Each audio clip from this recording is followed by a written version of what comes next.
Hello, hi, good morning, my dear and lovely students. I am your mentor Sonu Rathod and I welcome all of you to your own learning platform, The Literature Room by Sonu. Today, I am back with another video of important question and answers of chapter number 1st, I Sell My Dreams, written by Gabriel Garcia Marquez. We are done with the summary, introduction of the author and line-to-line explanation of this chapter. Now it's our turn to do the important questions and answer them all and revise the chapter through these questions.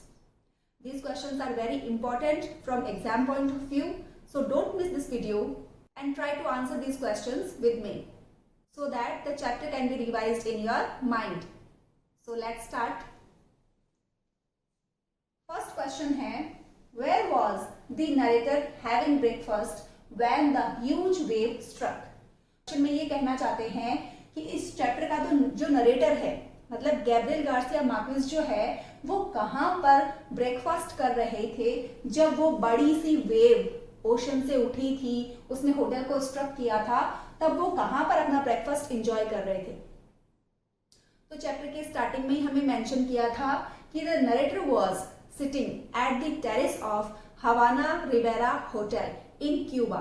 Cuba का जो capital है हवाना, वहां पर हवाना Riviera hotel नाम की जगह पर उस होटल में वो बैठा हुआ था टेरेस पे और वहां पर 9 बजे के आसपास का टाइम था और वो अपना ब्रेकफास्ट वहां पर एंजॉय कर रहे थे। तभी ओशन से वो ह्यूज वेव उठती है। So we are done with the first question. What damage did the wave cause to the hotel? Question number 2 में पूछ रहे हैं कि वो जो ह्यूज वेव ओशन से उठी थी उसकी वजह से होटल को क्या डैमेज हुआ था। होटल का जो फ्रंट या मेन एंट्री गेट है वो बिल्कुल डैमेज हो चुका था, वो बिल्कुल डस्ट में कन्वर्ट हो चुका था और वो जो एक कार थी वो होटल की जो दीवार है उसके अंदर स्ट्रक हो गई थी, एम्बेडेड हो गई थी, जिसकी वजह से होटल के जो 20 फ्लोर्स हैं वहां पर सब फ्लोर्स में पैनिक या डर का माहौल फैल गया था। Question number 3, who was found inside the car embedded in the hotel wall? Question number 3 में पूछ रहे हैं कि वो कार जो कि होटल की दीवार के अंदर धसी हुई थी उस कार के अंदर कौन मिला था। There found a lady who was wearing a serpent ring with emerald eyes in her index finger. ऐसी लेडी मिली थी जिसने कि अपने इंडेक्स या पॉइंटिंग फिंगर में एक ग्रीन या एमरल्ड आई वाले सर्पेंट रिंग पहन रखी थी और उसके कपड़े जो है वो पूरे फट चुके थे और वो बिल्कुल सिक्योर्ड पाई गई थी स्टीयरिंग व्हील के पीछे सीट बेल्ट से सिक्योर करी हुई उसकी डेड बॉडी वहां पर मिली थी। उसका फेस बिल्कुल क्रश हो चुका था, उसके बूट्स जो है वो रिप्ड अपार्ट हो चुके थे। तो वो लेडी मिली थी उस कार के अंदर। What unusual ornament was the woman wearing? Again the same answer. कौन सा ऐसा अजीब सा ऑर्नामेंट था जो उस औरत की पहचान था, जो कि उस औरत ने पहन रखा था। तो the woman was wearing a serpent ring, और ऐसे भी कह सकते हैं कि the woman was wearing an Egyptian serpent ring with emerald eyes in her index finger. उसने काफी old fashioned Egyptian serpent ring पहन रखी थी जिसकी एमरल्ड कलर की आईज थी। What was the profession of the dead woman in Havana? Question में पूछ रहे हैं कि वो जो औरत डेड बॉडी जिस औरत की मिली थी हवाना के अंदर, हवाना में जो डिजास्टर हुआ था ह्यूज वेव की वजह से, वहां पर जो डेड बॉडी मिली थी उस औरत का प्रोफेशन क्या था। इस क्वेश्चन को थोड़ा सा ध्यान से समझना। यहाँ पर ये नहीं कह रहे हैं कि फ्रॉ फ्रीडा का प्रोफेशन क्या था, ये कह रहे हैं कि हवाना में जिस औरत की डेड बॉडी मिली थी उसका प्रोफेशन क्या था। तो हवाना में वो औरत जो है वो क्या कर रही थी, पोर्टुगीज एम्बेसडर जो है, पुर्तगाल से जो एम्बेसडर आया था हवाना में, उसके घर की वो हाउसमेड थी, केयर टेकर थी, उसके घर पे काम करने के लिए उसको रखा गया था। एंड ऑफ कोर्स ये लाइन भी लास्ट में आप ऐड कर सकते हैं, she used to see dreams for the family members. वो ड्रीम्स देखा करती थी विच केम ट्रू, जो कि सच हो जाया करते थे। Why did the narrator become interested in the woman? Next question writer पूछ रहे हैं कि वो जो नरेटर थे वो इंटरेस्टेड क्यों थे, वो दिलचस्पी क्यों ले रहे थे उस औरत के अंदर। Because he thought that it must be the same woman whom I first met in Vienna, the capital of Austria. Writer ने ये सोचा कि शायद ये वही औरत है जिससे मैं सबसे पहली बार वियना में मिला था, because he saw the same serpent ring in her index finger that his friend Frofrida used to wear when he first met her in Vienna. जब वो उससे पहली बार वियना में मिला था तब उसने देखा था कि इंडेक्स फिंगर में वो जो औरत है वो सर्पेंट रिंग पहना करती थी, और जिस औरत की डेड बॉडी मिली है उस औरत ने भी वैसी ही सर्पेंट रिंग अपनी इंडेक्स फिंगर में पहन रखी थी। इसीलिए वो उस औरत के बारे में जानने के लिए इंटरेस्टेड था कि क्या ये वही सेम वुमन तो नहीं है। Question number 7, Where had the narrator met the woman many years earlier? बहुत साल पहले राइटर की मुलाकात जो है या नरेटर की मुलाकात जो है उस औरत से कहाँ हुई थी? The narrator met the woman many years earlier. बहुत साल पहले ही हमारे नरेटर की मुलाकात हो गई थी उस औरत के साथ में। 34 years back, the narrator met the woman in Vienna, the capital of Austria. 34 years पहले हमारे राइटर की मुलाकात हुई थी उस औरत के साथ में जो कि अपने इंडेक्स फिंगर में वो सर्पेंट रिंग पहना करती थी ऑस्ट्रिया के अंदर, वियना में। ऑस्ट्रिया का जो कैपिटल है वियना में इनकी पहली बार मुलाकात हुई थी। In a tavern where Latin American students frequently visit. उस टैवर्न में, उस रेस्टोरेंट में मुलाकात हुई थी जहां पर लैटिन अमेरिकन स्टूडेंट्स जो है वो फ्रिक्वेंटली आया करते थे। जब पहली बार राइटर वहां पर आया था तो उन्होंने इस औरत को देखा था बॉइल्ड पोटैटोज एंड सॉसेज खाते हुए और ड्राफ्ट बियर पीते हुए। तो वहां पर वियना के उस रेस्टोरेंट में मुलाकात हुई थी। What name was given to the woman by the Latin American students? The narrator and the Latin American students wanted to address her by some name, but they do not know her real name. So they invented a new name for the woman that was a Germanic tongue twister. So finally they named her as Frofrida. हमारे writer और जो Latin American students थे वो इस औरत को कुछ ना कुछ नाम देना चाहते थे और फाइनली एक जर्मन लैंग्वेज के टंग ट्विस्टर से उन्होंने इस औरत का नाम बनाया जो कि था फ्रोफ्रिडा। तो फाइनली उन्होंने इस औरत को फ्रोफ्रिडा नाम दिया था।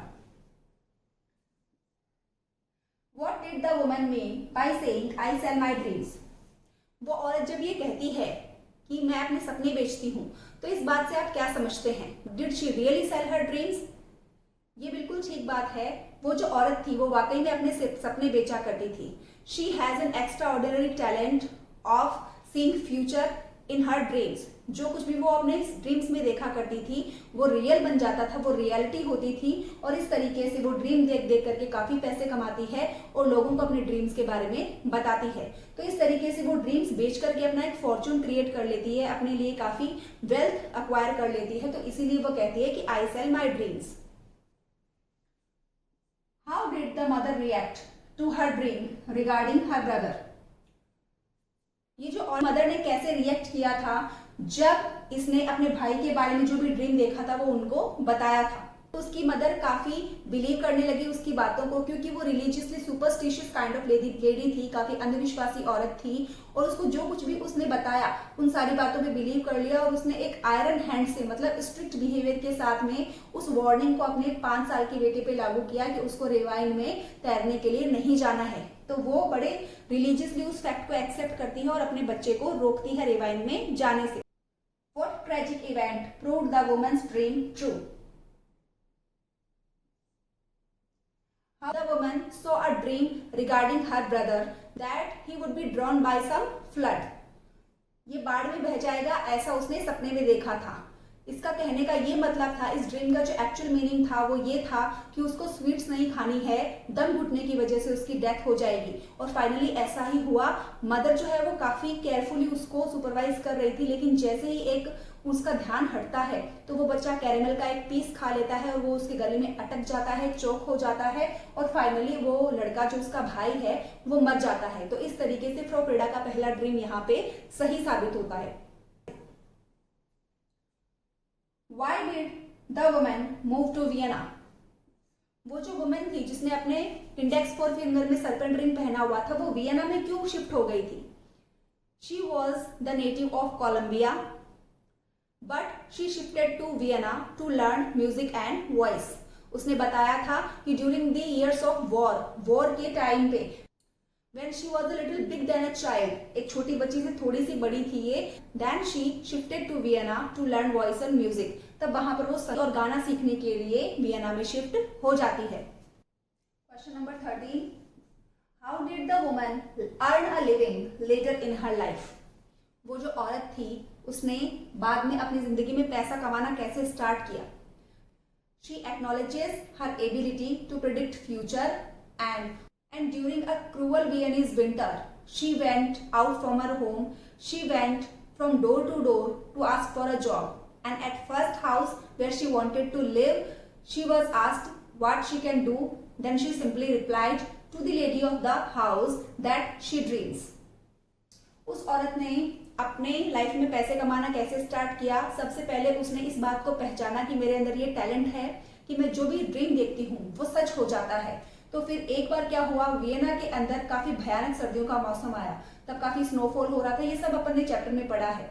तो उस टाइम पे उसको पैसे की काफी तंगी हो गई, शॉर्टेज हो गई, और तब वो अपने घर से निकलती है और पहले ही घर में जाती है जहां पर उसकी रहने की इच्छा भी हो रही थी। तो उस घर की जो औरत है उसने पूछा कि आखिर ये लड़की कर क्या सकती है, आखिर तुम किस काम आ सकती हो हमारे? तो ये सिंपली उनको बताती है कि मैं ड्रीम्स देखती हूँ जो कि सच होते हैं, और वहां पर उसको जॉब मिल जाती है। What impression did the woman leave on the narrator? वो जो औरत थी उसने हमारे नरेटर के ऊपर, हमारे राइटर के ऊपर कैसा इंप्रेशन छोड़ा? She first informed the narrator that he must leave Vienna and do not return at least for 5 years. She said it so convincingly and with firm determination and conviction that he could not delay what she said, and he caught the last train going to Rome the same night. क्या हुआ था कि जब उस औरत ने, fro Frieda ने हमारे राइटर को बताया, हालांकि यहाँ तक इस इंसिडेंट तक इस औरत का जो नाम है वो वहां पर मेंशन नहीं हुआ है चैप्टर में, तो वो जो औरत थी उसने हमारे राइटर को बताया कि उसको वियना छोड़ के चला जाना चाहिए और 5 साल तक वापस नहीं लौटना चाहिए। तो हमारे राइटर पे ये इंप्रेशन पड़ा उसकी बातों का कि वो उसकी बातों को सच मानने लग गया, क्योंकि उस औरत ने इतना कन्विंसिंग वे में, इतना दृढ़ निश्चय के साथ में, पक्के विश्वास के साथ में बोला था कि वो उसको ना तो कोई काउंटर क्वेश्चन कर पाया, और सीधा उसने उसी रात रोम जाने वाली लास्ट ट्रेन पकड़ी और वहां से निकल गया। What theme of magical realism reflected in the story? Now, magical realism. Magical realism जब अपन ने इंट्रोडक्शन ऑफ द ऑथर पढ़ा था तो उसमें ये नेम मेंशन हुआ था मैजिकल रियलिज्म, और मैंने आपको इसके बारे में डिटेल में समझाया था कि एक्चुअली ये होता क्या है। मैजिकल मीन्स जादुई चीजें एंड रियलिज्म मीन्स रियल चीजें। तो वो मैजिकल या एक्स्ट्रा ऑर्डिनरी फैक्ट्स या एस्पेक्ट्स जिनको अपन रियल लाइफ के साथ में मिंगल करके, इंटरव्यू करके प्रेजेंट करते हैं, उनको बोलते हैं मैजिकल रियलिज्म। तो इस चैप्टर में क्या कुछ ऐसा है जो एक्स्ट्रा ऑर्डिनरी है, जो रियल लाइफ से बिलोंग नहीं करता, लेकिन फिर भी उसको लोगों की रियल लाइफ के साथ में हमारे सामने प्रेजेंट किया गया है। हाँ, फ्रॉ फ्रीडा जो है उसके अंदर एक ऐसी एबिलिटी दिखाई गई है कि वो जो भी सपना देखती है वो सच हो जाता है, मतलब वो अपने सपने में ऐसी ही चीजें देखती है जो कि सच होती हैं। तो ये एक एक्स्ट्रा ऑर्डिनरी क्वालिटी है। ऑन अर्थ किसी के भी पास ऐसी सुपर नेचुरल या एक्स्ट्रा ऑर्डिनरी क्वालिटी या पावर नहीं हो सकती। तो ये एक मैजिकल एलिमेंट है और इसी को रियल लाइफ के लोगों के साथ में डील करते हुए दिखाया गया है कि किस तरीके से वो लड़की जिसके पास में ये एबिलिटी है, ये नॉर्मल लोगों के बीच में रहती है, एक नॉर्मल लाइफ जीती है और कैसे लोगों की लाइफ में पार्टिसिपेट करती है। तो ये रोल है मैजिकल रियलिज्म का इस चैप्टर के अंदर। Who was the woman sitting 3 tables away from the narrator?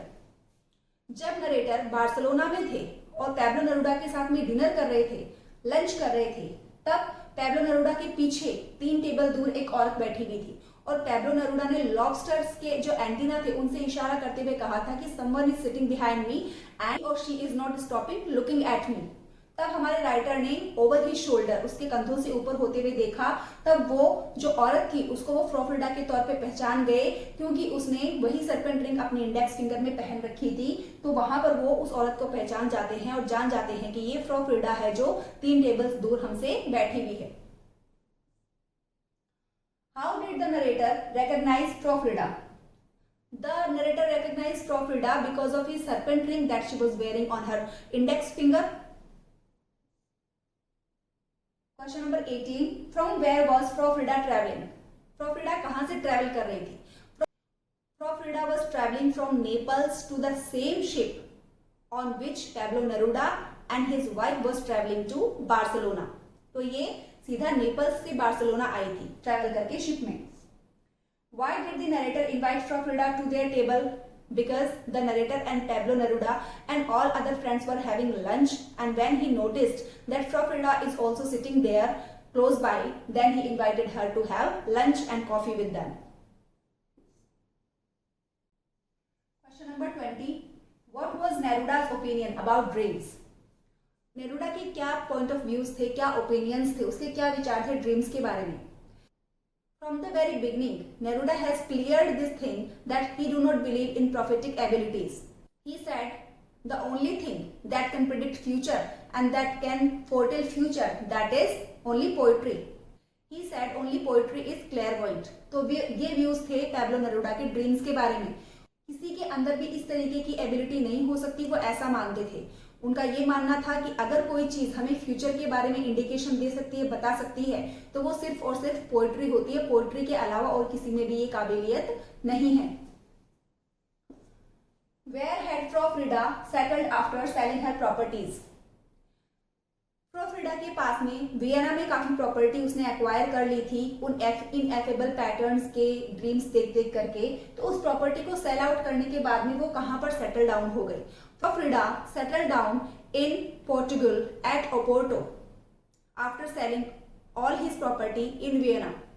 She described her house as a fake castle on a hill from where you can see all the oceans of Americas. Frau Frieda ने अपनी सारी property बेचने के बाद में Portugal ओपोर्टो में अपने लिए एक घर खरीद लिया था और अपने घर को उसने ऐसे डिस्क्राइब किया था जैसे कि पहाड़ी के ऊपर बना हुआ एक छोटा सा कैसल हो, कोई महल हो, जहां से अमेरिका तक जाने वाले सारे के सारे ओशंस जो हैं वो देखे जा सकते हैं। How did the narrator view Frau Frieda's dreams?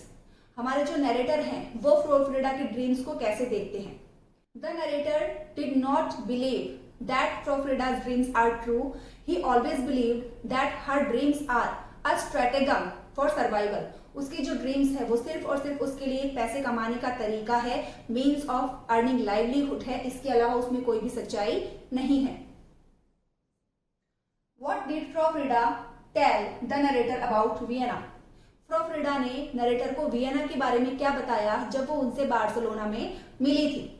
Fro Frieda ने नरेटर को वियना के बारे में बताया कि वियना में जो उसके इनएफेबल पैटर्न्स थे, उसके अनकहे संरक्षक या गार्जियंस थे, उस घर के मालिक की जब डेथ हुई तो वो अपनी प्रॉपर्टी का, एस्टेट का कुछ हिस्सा फ्रॉ फ्रीडा के नाम कर गए इस शर्त पे कि जब तक इसके अंदर ये ड्रीम्स देखने की एबिलिटी है तब तक वो सिर्फ और सिर्फ उनके फैमिली मेंबर्स के लिए ही ड्रीम देखेगी। और इस तरीके से उसको काफी सारी वेल्थ वहां पर अचीव हो गई थी। Why did the narrator decide never to return to Vienna? Narrator ने ये डिसाइड क्यों किया कि वो वापस वियना लौट करके कभी भी नहीं जाएगा?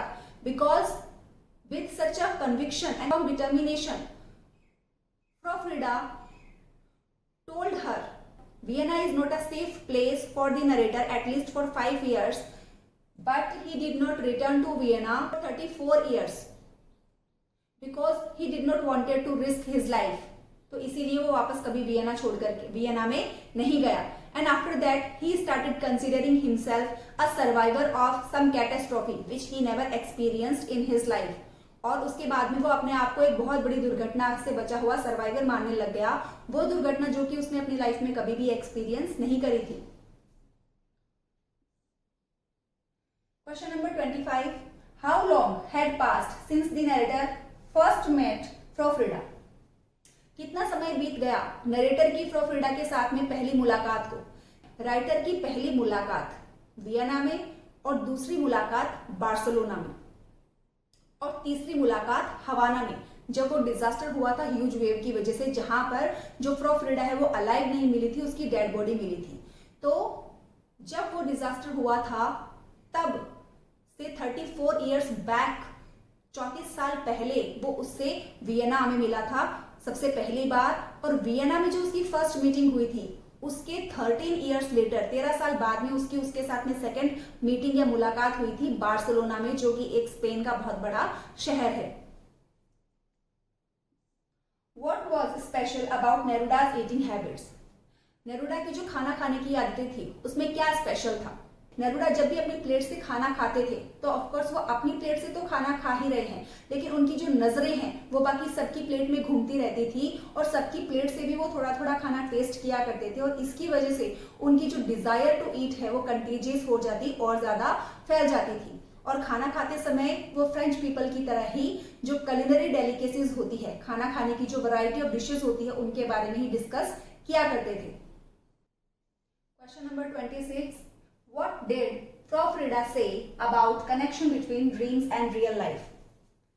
When at the last, when the narrator find out that Pablo Neruda was dreaming about Prof. Frida and Prof. Frida also had seen a dream about Pablo Neruda, so he was very eager and curious to know what did she saw in her dreams. Then she just tell the narrator that I saw that he was dreaming about me. Then the writer becomes shocked and Prof. Frida replies, sometimes the dreams I see have nothing to do with the real life. Last moment पे क्या हुआ था, जब हमारे writer को पता चलता है कि पैब्लो नेरुडा जो है उसने प्रॉफ फ्रीडा के बारे में ड्रीम देखा और प्रॉफ फ्रीडा जो है वो भी एक नैप ले रही थी और उसने भी पैब्लो नेरुडा के बारे में ड्रीम देखा है, तो वो काफी क्यूरियस हो जाता है उस ड्रीम के बारे में जानने के लिए। तो जब ये प्रॉफ फ्रीडा से पूछता है कि तुमने अपने ड्रीम में क्या देखा, तो प्रॉफ फ्रीडा उसको बताती है कि नहीं, मैंने बस सिर्फ इतना ही देखा कि वो मेरे बारे में ड्रीम देख रहा था। ये बात जानकर के वो काफी शॉक हो जाता है कि ये कैसा नॉर्मल सा ड्रीम तुमने देखा है। तब प्रॉफ फ्रीडा एक्सप्लेन करती है कि कभी कभी मैं जो सपने देखती हूँ उनका रियल लाइफ से या फ्यूचर से कुछ भी लेना देना नहीं होता, मैं नॉर्मल सपने भी देखती हूँ। Where did the narrator meet the Portuguese ambassador? हमारे राइटर की पोर्टुगीज एम्बेसडर के साथ में मुलाकात कहाँ पर होती थी? After some months, when the incident of huge wave took place, at the diplomat's reception, the narrator meets Portuguese ambassador. जब वो हवाना के अंदर ह्यूज वेव की वजह से जो डिजास्टर हुआ था उसके कुछ महीनों बाद में ही हवाना में ही सारे राजनयिकों का, सारे एम्बेसडर्स का और जो भी रिप्रेजेंटेटिव्स होते हैं कंट्रीज के, डेलीगेट्स होते हैं, उनका एक उस डिप्लोमेट रिसेप्शन के अंदर हमारे राइटर की मुलाकात हुई थी पोर्टुगीज एम्बेसडर के साथ में। How did Neruda's nap reminds of Japanese tea ceremony? Neruda की जो नींद थी या फिर जो छोटी सी स्लीप वो लिया करता था वो हमें कैसे याद दिलाती है जापानीज टी सेरेमनी की? Because in Japanese T ceremony the happening is very small but the preparations are done with much detail. So this is what we see in Neruda's preparation of nap. Before taking nap, he adjusts the temperature of the room. Some windows should be closed and some are to be open so that a perfect degree of warmth can be entered in that room. And perfect brightness should enter the room from a particular directions. So all these preparations are done before taking nap by Neruda. Neruda अपने सोने से पहले Japanese T ceremony की तरह ही काफी सारी detailed preparations किया करता था। जापानीज टी सेरेमनी में क्या होता है, हैपनिंग काफी छोटी सी होती है, लोगों को इनवाइट किया जाता है टी सेरेमनी के लिए, चाय पीने के लिए, चाय नाश्ता, साथ में गॉसिप करने के लिए, लेकिन इसके लिए जो प्रिपरेशंस की जाती है, सारी डेकोरेशंस की जाती है, छोटी छोटी चीजों का बहुत ध्यान रखा जाता है। तो उसी तरीके से नेरुडा को जो नैप लेनी थी, जो उनको छोटी सी नींद की झपकी लेनी थी, अब ये काम तो काफी छोटा सा है, ये सोकर के उठ भी सकते हैं, लेकिन इसके लिए इन्होंने जो प्रिपरेशंस करी थी वो काफी डिटेल्ड एंड लेंदी थी। विंडोज को मैनेज किया कि किस डिग्री तक वो खुली या बंद होनी चाहिए ताकि उस कमरे में एक परफेक्ट डिग्री ऑफ वार्मथ या गर्माहट आ सके और एक पर्टिकुलर डायरेक्शन से लाइट आनी चाहिए उस कमरे में। तो इस तरीके से सारी प्रिपरेशंस करने के बाद में वो सोए। तो ये जो डिटेल्ड प्रिपरेशन है वो हमें जापानीज टी सेरेमनी की याद दिलाती है। What was the ambassador's opinion about prof Frieda? जब हमारे राइटर ने बात करी पोर्टुगीज एम्बेसडर से तो उनके क्या ओपिनियंस थे प्रॉफ फ्रीडा के बारे में? He started talking about prof Frieda with deep admirations and enthusiasm. बहुत ज्यादा तारीफ के साथ में और बड़ा चढ़ाकर उसने पोर्टुगीज एम्बेसडर ने प्रॉफ फ्रीडा के बारे में बताना स्टार्ट कर दिया। He said she was such an extraordinary lady, if you have ever met her you would be obliged to write a poetry और अ स्टोरी अबाउट हर। उन्होंने हमारे राइटर को बताया कि वो इतनी एक्स्ट्रा ऑर्डिनरी और ऑ इंस्पायरिंग लेडी थी कि अब अगर आप उनसे कभी मिले होते तो आप, क्योंकि एक लेखक है, एक राइटर है, तो उसके बारे में एक स्टोरी लिखने के लिए आप मजबूर हो जाते। तो इस तरीके से डीप एडमायरेशन के साथ में उसके बारे में वो बात करता है। What irony is present in ambassador's statement she dreamed? क्या आयरनी प्रेजेंट होती है एम्बेसडर के इस स्टेटमेंट में कि वो सपने देखती थी। देखिए, इस चैप्टर में जब हमारे राइटर ने, नरेटर ने एम्बेसडर से जाके पूछा था, तब तो उसने काफी ज्यादा एडमायरेशन, प्रशंसा, तारीफ करी उस औरत के बारे में, फ्लोरिडा के बारे में, काफी ज्यादा एंथुजियाज्म, उत्साह और एनर्जी के बारे में उसके बारे में बताया। लेकिन लास्ट में जब उससे पूछा गया कि what did the lady do, वो लेडी करती क्या थी आके, तो फिर उसने काफी डिसअपॉइंटमेंट के साथ में, डिसएंचांटमेंट के साथ में बोल दिया, निराश होकर के, कि वो सपने देखती थी। तो इन दोनों ही सिचुएशंस में एक आयरनी है कि उसके बारे में डिस्क्रिप्शन, जब आपको उसके बारे में पूछा गया तो उसका डिस्क्रिप्शन आपने काफी एनर्जेटिक वे में बताया, लेकिन जब आपको उसके प्रोफेशन के बारे में बताना था, जो कि एक्चुअली काफी एक्स्ट्रा ऑर्डिनरी था, इस प्रोफेशन को भी उसी तरह एनर्जेटिक और एडमायरेटिकल वे में बताया जाना चाहिए जिस तरीके से आपने उसके बारे में बताया। लेकिन यहाँ पर आपने काफी सिंपली आंसर दे दिया कि वो बस सपने देखती थी। तो ये आयरनी है इस सिचुएशन में। So my dear students, we are done with the important questions with answers of chapter number 1. Go through these 30 questions and you are well prepared for the annual exam with chapter number 1. We will meet you in our next video with chapter number 2. If you find this video helpful, don't forget to share, subscribe and like. Thank you very much.